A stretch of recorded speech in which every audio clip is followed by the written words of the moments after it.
एक गांव में एक भले आदमी गंगाराम का देहांत हो गया था।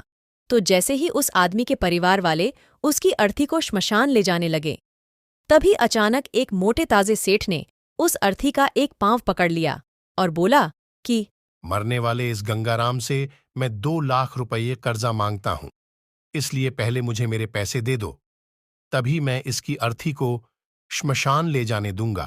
अब तमाम लोग तमाशा देख रहे थे। तभी उनके तीनों बेटों ने कहा, हम तुम्हारा कर्जा नहीं देंगे। पिताजी का कर्जा पिताजी जाने, और वैसे भी अब वो तो इस दुनिया में ही नहीं है। अगर तुम्हें इनकी अर्थी ले जानी है तो ले जाओ। ये सुनकर पूरा गांव गंगाराम के तीनों बेटों पर थू थू कर रहा था। अब गंगाराम के तीनों बेटे उस कर्जे को देने से पीछे हट गए। तभी गंगाराम के भाइयों ने भी कह दिया कि जब बेटे कर्जा नहीं दे सकते तो हम क्यों किसी का कर्जा भरें। अब गंगाराम की अर्थी को वहां रुके हुए बहुत देर हो गई थी। तभी ये बात गंगाराम की इकलौती बेटी तक पहुंच गई, तो वो भागी भागी अपने पिताजी की अर्थी तक पहुंची। तभी उसने देखा कि उसके पिता की अर्थी का एक पांव किसी बड़े सेठ ने पकड़ रखा था। ये देखते ही उसने आंखों में आंसू लिए, अपना सारा जेवर और जितने भी पैसे उसके पास थे वो उसे दे दिए, और फिर उस सेठ के आगे हाथ जोड़ते हुए ये कहा, सेठ जी, अगर ये सब जेवर बेचकर भी आपका कर्जा पूरा ना हो पाए तो मैं खुद आपका सारा कर्जा चुकाऊंगी, मगर इस समय मेरे पिताजी की अंतिम यात्रा को मत रोको।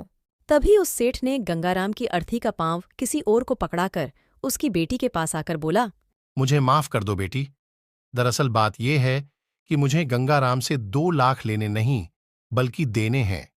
गंगाराम ने 4 साल पहले मेरी कुछ मजबूरी पड़ने पर अपनी एक जमीन बेचकर मुझे ये 2 लाख रुपये दिए थे, और वो तो इतना भला आदमी था कि मुझसे 1 रुपया भी ब्याज नहीं लिया।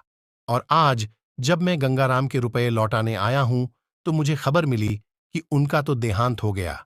इसीलिए मैं बड़ी ही सोच में पड़ गया था कि अब ये रुपये मैं किसको दूं।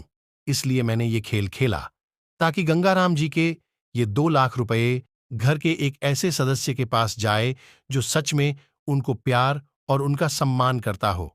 और बेटी, आज तुमने ये भी साबित कर दिया कि अपने माता पिता को एक बेटे से बहुत ज्यादा एक बेटी ही प्यार करती है। इसलिए ये 2 लाख रुपये मैं तुम्हें सौंपता हूं। काश तुम जैसी बेटी हर घर में हो जो अपने पिता की इतनी इज्जत करती है।